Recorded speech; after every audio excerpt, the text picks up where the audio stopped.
एक दूसरे की मदद किया करते थे। उसी जंगल में 4 दोस्त रहा करते थे, जिसमें से एक का नाम लाडो चिड़िया था, जो जंगल के सभी पक्षियों में सबसे समझदार और दयालु चिड़िया थी। दोस्तों, कल मैं और कालू भैया नदी के किनारे पानी पी रहे थे। तभी वहाँ पर सहारा जंगल के कुछ परदेसी पंछी आए और उन्होंने कहा कि इस बार हमारे जंगल में बहुत ठंड पड़ने वाली है, इसलिए हम सब पंछियों को अनाज इकट्ठा कर लेना चाहिए। साथ साथ हमारे घोंसले भी हमें पक्के करने चाहिए। अरे लाडो बहन, तुम इतनी परेशान क्यों हो रही हो? ठंड तो हर साल आती है और हम यूं ही सर्दी गुजार लेते हैं, तो इसमें चिंता करने की क्या बात है? तुम चिंता मत करो, कुछ भी नहीं होगा। रानो, मैं चिंतित इसलिए हूँ क्योंकि इस साल ठंड के साथ साथ बहुत बड़ी बर्फबारिश भी होने वाली है, जो हमारे जंगल में पहले कभी नहीं हुई। और रही बात इस बात की सच्चाई की, तो मुझे लगता है कि परदेसी पंछियों को हमसे ज्यादा मौसम की जानकारी है, क्योंकि वो दूर दूर तक सफर में जाते हैं। लाडो, तुम सही कह रही हो, बर्फबारिश हो भी सकती है, इसलिए हम सभी को ठंड से बचने का इंतजाम कर लेना चाहिए। तो चलिए बहनों, हम सभी को अनाज इकट्ठा कर लेना चाहिए। इस तरह सभी पक्षी लाडो चिड़िया की बात मानकर भोजन इकट्ठा करने के लिए चले जाते हैं। इधर कालू कौवे का भाई भूरा घोड़े बेचकर सो रहा था। वो बहुत कामचोर कौवा था। वो दिन भर सिर्फ सोया रहता था। इससे कालू कौवा बहुत चिंतित रहता था। भूरे को दोपहर तक सोता देख उसका भाई कालू कौवा उसे उठाने आ गया। भूरे, अरे ओ भूरे, उठ जाओ, दोपहर हो गई है। क्या कामचोरों की तरह दिन भर सोए रहते हो? अरे उठ रहा हूँ ना कालू भैया, अभी तो सिर्फ दोपहर के 12 बजे है, अभी भी पूरा दिन बाकी है। ऐसा कहकर भूरा उठ जाता है। भूरे, मेरी बात ध्यान से सुन। मुझे परदेसी पंछियों से खबर मिली है कि इस बार जंगल में बर्फबारिश होने वाली है, इसीलिए हमें हमारा भोजन इकट्ठा कर लेना चाहिए और सर्दी से बचने के लिए घोंसला भी तैयार कर लेना चाहिए।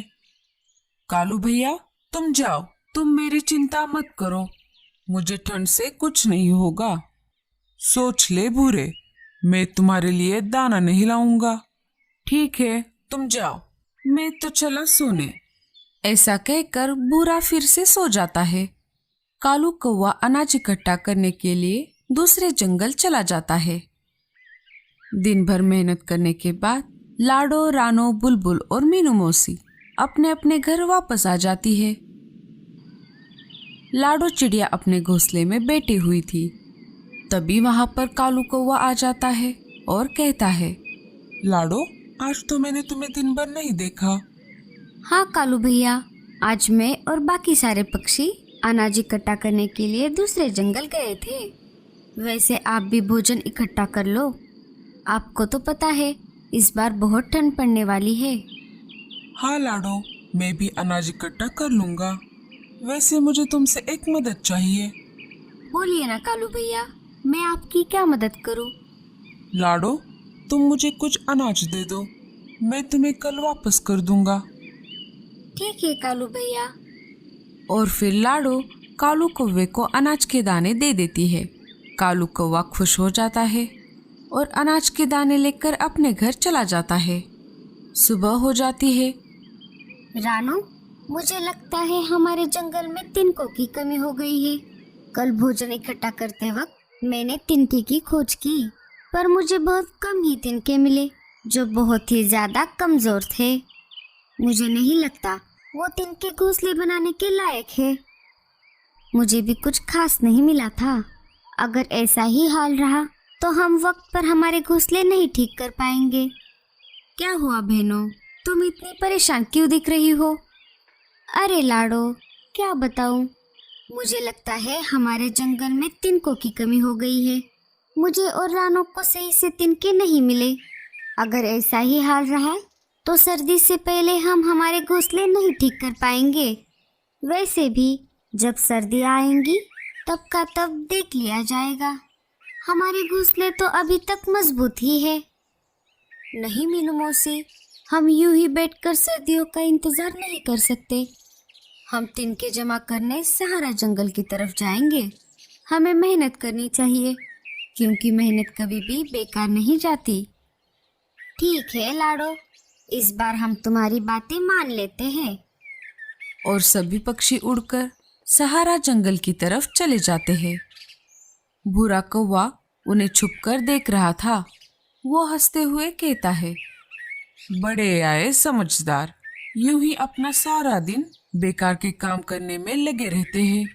समझदार तो मैं हूँ, जो अपनी लाइफ को एंजॉय कर रहा हूँ। इधर लाडो चिड़िया तिनकों की खोज में बहुत दूर आ जाती है। बहुत देर तक उड़ने पर भी लाडो को तिनके नहीं मिलते। तभी लाडो चिड़िया को जमीन पर बहुत सारे मशरूम दिख जाते हैं। इतने सारे मशरूम देख लाडो चिड़िया चौंक जाती है और वो उस मशरूम के पास चली जाती है। अरे वाह, ये तो बहुत बड़े मशरूम है। इतने बड़े मशरूम मैंने आज तक नहीं देखे। मशरूम को देख लाडो चिड़िया को एक आइडिया आ जाता है। ये मशरूम तो बहुत बड़े हैं। क्यों ना मैं उसे अंदर से खोखला कर अपना घर बना लूं, जिससे कि मुझे तिनके भी नहीं खोजने पड़ेंगे और हम बर्फबारी से भी बच जाएंगे। क्यों ना मैं अपने दोस्तों को जाकर इस मशरूम के बारे में बताऊं, जिससे वो भी अपना घर इस मशरूम से बनाए। लाडो चिड़िया अपने दोस्तों के पास आ जाती है और वहां पहुंचकर मशरूम के बारे में बताने लगती है। सभी को लाडो का आइडिया पसंद आता है। कुछ ही देर में लाडो और उसके साथी मशरूम को खोखला कर अपना अपना घर बना लेते हैं और वहां पर अनाज लाकर रहने लगते हैं। एक दिन भूरा कौवा उनके पास आ जाता है और मशरूम के बने घरों को देखकर हंसने लगता है। अच्छा, तो यहाँ हो तुम लोग, और क्या यही है तुम्हारा मशरूम वाला घर? मैंने तो सोचा था कि तुम लोगों ने कोई अच्छा घोंसला बनाया होगा। नहीं नहीं भूरे जी, ये अंदर से बहुत मजबूत है। तुम्हें विश्वास नहीं है तो अंदर जाकर देख लो। नहीं नहीं, मैं नहीं रहूंगा ऐसे बकवास मशरूम के घरों में। तुम सब मजे से रहो, मैं तो चला। हाँ हाँ चले जाओ, लेकिन एक बात याद रखना, जब बारिश होगी तब हम में से कोई तुम्हें अपने घर में नहीं लेगा। बड़ा आया हमारे घरों का मजाक उड़ाने वाला। नहीं मांगूंगा मैं तुम सबसे मदद। तुम सब मत रहो ऐसी गलतफहमी में कि बर्फ बारिश होगी। और फिर भूरा वहां से उड़कर चला जाता है। कुछ दिन ऐसे ही गुजर जाते हैं। सर्दियों का मौसम आ जाता है। सब तरफ ठंडी ठंडी हवाएं चलने लगती है। पूरे जंगल में सन्नाटा छा जाता है। सभी पंछी अपने अपने घरों में डरे हुए बैठे थे। इधर भूरा पहले तो ठंडी ठंडी हवाओं का मजा ले रहा था, लेकिन जैसे जैसे ठंड बढ़ती जा रही थी अब वो परेशान होने लगा था। कुछ ही देर में बर्फबारिश भी शुरू हो जाती है, जिसे देख भूरा और भी ज्यादा घबरा जाता है। अरे अरे, ये अचानक से इतनी सर्दी कैसे बढ़ गई, और अब तो बर्फबारिश भी शुरू हो गई। मैंने गलती कर दी जो मैंने लाडो की बात नहीं मानी। लाडो ने ठीक ही कहा था कि इस बार बर्फबारिश भी होगी। अब मैं क्या करूं? मैं एक काम करता हूँ, मैं लाडो चिड़िया के पास चला जाता हूँ, वो जरूर मेरी मदद करेगी। ऐसा सोचकर भूरा लाडो के पास जाने ही वाला था कि तभी लकड़ी का टुकड़ा उसके सिर पर गिर जाता है और वो बेहोश हो जाता है। बर्फबारिश के कारण भूरा कौवा बर्फ में दबने लगता है। सुबह हो जाती है। सभी पक्षी तो अपने मशरूम वाले घरों में थे। सिर्फ भूरा ही था जिसने अपना घोंसला मजबूत नहीं किया था। लाडो को भूरे की चिंता होने लगी थी। हम सब पक्षियों ने तो अपने मशरूम वाले घर बना लिए, सिर्फ भूरे ने ही नहीं किया। मैं एक काम करती हूँ, मैं जाकर उसे देखती हूँ कि उसने रात वाले तूफान का कैसे सामना किया। लाडो भूरे के घोंसले के पास आ जाती है। उसने देखा कि भूरा बर्फ में जमा हुआ था। अरे ये क्या हो गया? भूरा तो बर्फ में दबा हुआ है और इसके सिर पर तो चोट भी दिख रही है। मैं एक काम करती हूँ, जल्दी से सभी को बुला कर लाती हूँ। मैंने तो पहले ही कहा था कि वो भी हमारे साथ मशरूम के घर में रहे, पर वो कहाँ मानने वाला था। उसने मेरी एक भी नहीं सुनी और अब देखो भुगत रहा है ना। वो सब रहने दो मीनू मौसी, अब हमें भूरे को ठीक करना होगा। ठीक कहा तुमने लाडो, मैं जाकर डॉक्टर उल्लू चाचा को बुला कर लाता हूँ। कालू भैया, मैं भी आपके साथ चलूंगी। ठीक है, चलो मेरे साथ। उल्लू चाचा, अरे ओ उल्लू चाचा, जल्द से दरवाजा खोलिए। मैं हूँ कालू, थोड़ी इमरजेंसी है। कालू की ये बात सुनकर उल्लू चाचा बाहर आ जाते हैं। अरे कालू तुम, और कैसे इमरजेंसी है? कालू सारी बातें उल्लू चाचा को बता देता है। हाँ हाँ, तुम चिंता मत करो, मैं अभी दवाई लेकर तुम्हारे साथ चलता हूँ। इधर सभी पंछियों ने मिलकर भूरे को बर्फ से बाहर निकाल लिया था। सभी भूरे के पास आ जाते हैं।